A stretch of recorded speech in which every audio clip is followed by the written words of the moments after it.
Hey folks, this is Jeff from Dead Drift Consulting. I wanted to do a video here to make kind of an important announcement for me.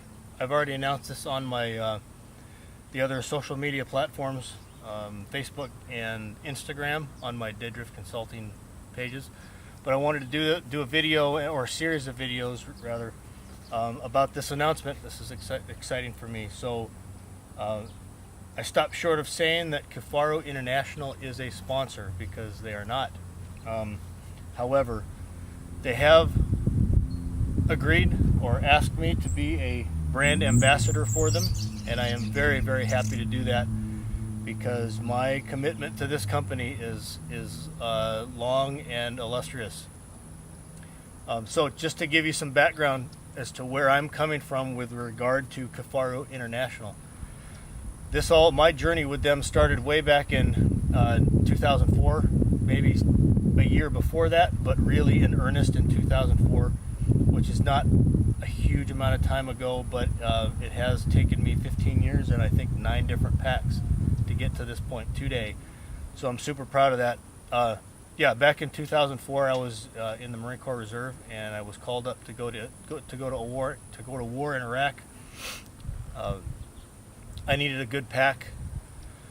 As part of the Scout Sniper platoon, I needed a good pack because of what I was anticipating and all the reports we had been getting back from the battlefield as to what was required and how we would be operating. A good pack became a necessity, and this was back when the Alice packs were still a thing. The Marine Corps was just transitioning into a better built, more usable, actually just a much better pack system, which I believe, if memory serves, was provided by Arcteryx, but I don't know that for certain.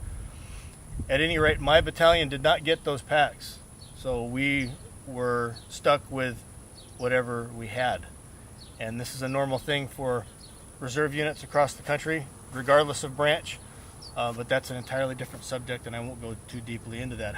The point is, I called Kifaru International. I called them on the phone. I spoke with Patrick Smith himself, the founder and owner of the company, and he set me up with a pack that I could deploy with. That pack was the Pointman. That's the one I decided on. It's about a 3,000 cubic inch pack. I don't believe it's manufactured anymore, but you can still find them out there. Great pack, internal frame. 3,000 cubic inches roughly, molly everywhere, 2 different openings, just a great all-around like a 3-day style pack. Okay, but that pack traveled with me to and from Iraq from 04 to 05. It then followed me through sniper school.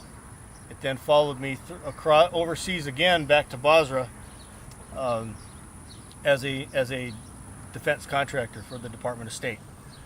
And I used that thing off and on for several years, after which I traded it to a buddy for a Zulu. Now the Zulu is a little bit smaller. It's got some different features to it. It's got large sleeve pockets on the outside, still covered in molly, still internal frame, uses the same Omni belt that I think is being used now on some of these other internal frame packs. At any rate, the Zulu was I want to say it was a little bit bigger. It was more stuffable. Let's put it that way. I've also used the Marauder, which was truly like a day pack, panel opening, so the whole thing split open, and when you peeled the front off of it. The Marauder was super popular with our communicators, the guys in the teams that were the radio men, because the radios fit perfectly inside that pack. There were hose ports and all kinds of different wire ports you could use. I'll wait till this plane goes over.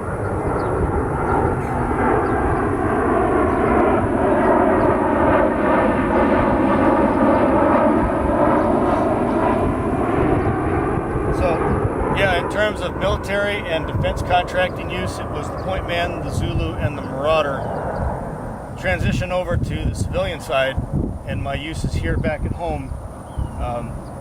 I used the Zulu off and on as a police sniper when I deployed on top of rooftops, wherever. It was just a great pack to carry everything. and it was super versatile because I could attach whatever I wanted to the outside to carry the things I needed the most urgently. But transitioning into the outdoors, the outdoor pursuits that I've been on, both recreational, as in backpacking, camping, and then into more backpack hunting and fishing. So I went through the first generation Nomad. There's the Nomad 2 now. The Nomad 1 was the next one that I went to, kind of a batwing style pack, right? 2 large long pockets that kind of pivoted and folded off the edges of the frames into the center. You could trap a bunch of stuff underneath it, use what was called a camp bag, secure that to the frame or inner part of that pack, fold the sleeves over. It carried an immense amount of gear.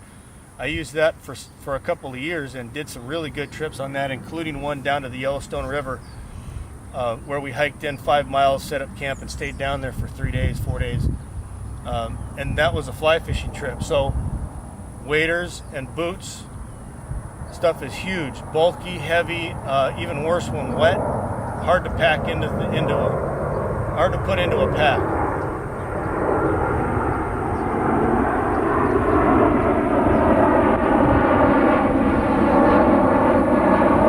Legion Airways, affectionately known to me and my friends as I can't even think of the term. Anyways, regardless, not my favorite. Okay, so the Nomad, we left off there. The Nomad is what I went through next, which I then traded up to the Galley. Now the Galley is related closely to this pack right here, which is the Tar, and we're going to go through that here in a bit. But it's an even larger pack than the Nomad. It sat at about 7,000 cubic inches, and it was like having a large, lightweight sea bag strapped to a frame. Top loader only, big giant tube, stuffed everything into it, and it held freaking everything. Great pack. Actually, still like that one a lot, but I sold it.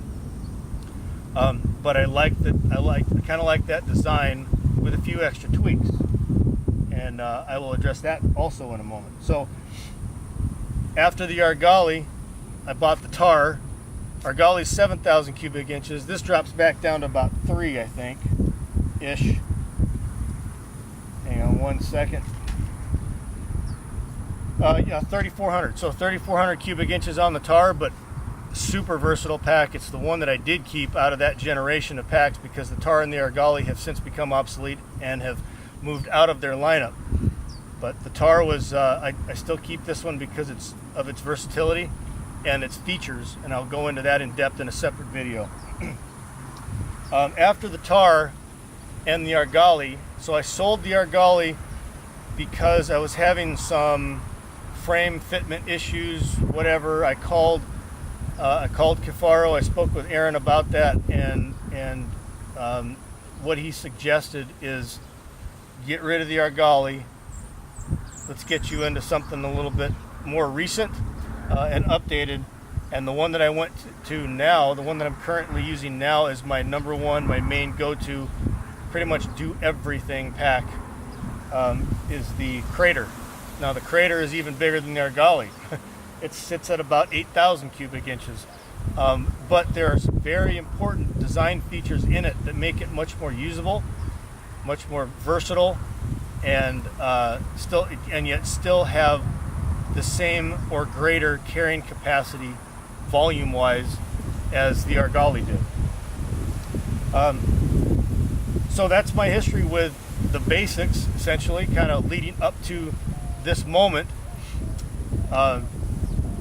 Kifaru was gracious enough to send me some stuff to use as demonstration models and use in my own personal endeavors to be a good spokesman and a good representative and ambassador for their company, which again is an absolute pleasure for me, and it's a no-brainer because I was dedicated and committed to this company from the get-go anyway. So really it's just the way things worked out is fantastic. So the next ones that I wind up using now are the Eastern Ruck, which is this one right here, and the Shape Charge. This one has the Sherman pocket attached to it, but the Shape Charge Eastern Ruck's about 3,000 cubic inches-ish. 2,800. Okay, 2,800, so a little smaller than the tar. 2,800 cubic inches, and the shape charge is just a hair over 2,000 cubic inches. So great EDC pack or backpack for maybe just hiking in for a day, taking some photos, a photo hike, using on a bicycle. Even for students, I would imagine book bag style, laptop, whatever. Terrific size and design on that, and I'll show that also as well. So my experience with Kifaru does not end at just packs. All right, it's not just about packs. In one of these, in this one, I have, because I stuffed them with some lightweight stuff just to kind of show shape. I've got the Lost Park Parka, which was a complete game changer. As a matter of fact, last hunting season, that was one of 2 items that I identified based on my experience and use with them. 2 items that were absolute game changers for me. A Lost Park Parka and then a really good pair of binoculars made a huge difference. And I know that this is kind of common knowledge. This may be preaching to the choir based on the audience that this is aimed at. But you know, it's when you're spending a lot of money of your own personal money on some of this stuff, there is a little risk involved, and there is a little bit of doubt, maybe some questions as to why should I spend my money here and not there, because they're saying the exact same thing as you're saying in terms of capability and usability, versatility, comfort, fit, all those things. Everybody says their shit's the greatest, right? So what it boils down to, though, for me, and this segues nicely into the question, well, why Kifaru? What makes Kifaru special? My history with them certainly plays into it. Like, I took a chance on their gear when I needed it for an environment that is about as adverse, non-permissive, to use some cliche term, as you could probably want or get.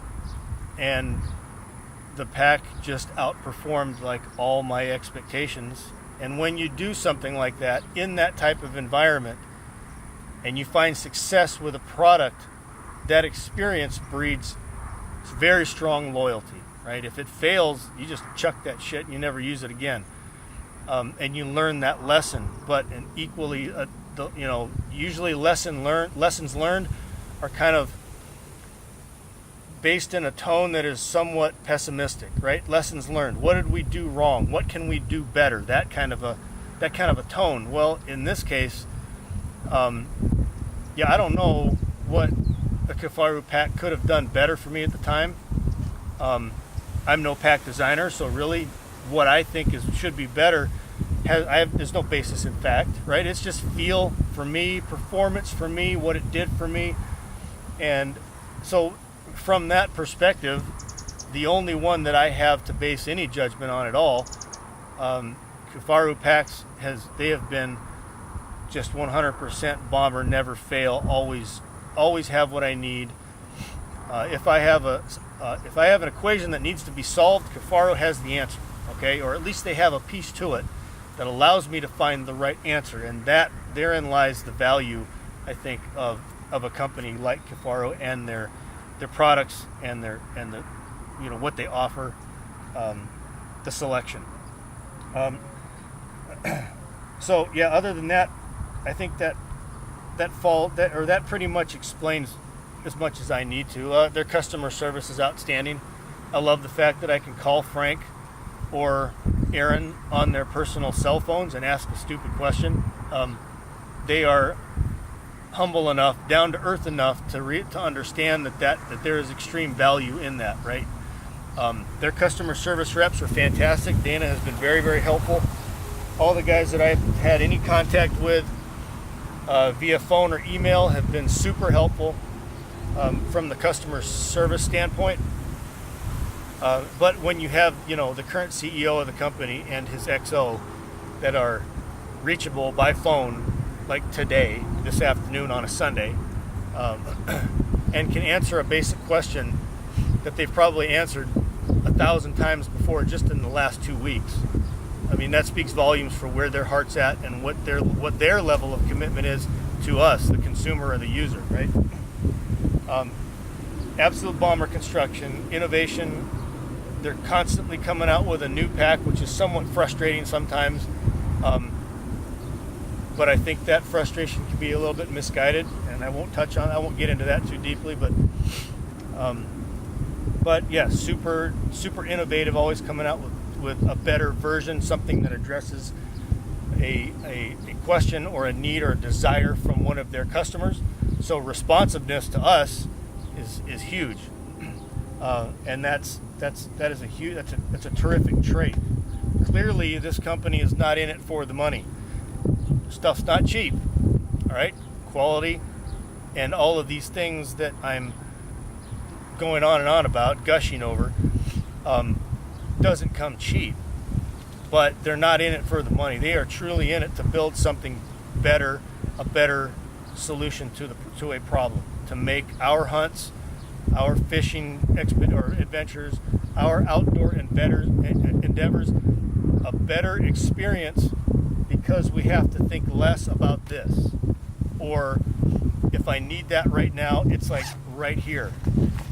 Okay? Little things like that are what make the difference, and that's what tips the scale for me. Which is not to say that companies like Stone Glacier, Exo Mountain, Mystery Ranch, whomever else is in this tier level of soft goods. No, it's not to say that those companies don't, but if my experience with a company like Kifaru is what it is, then what I don't know why I would need to look elsewhere.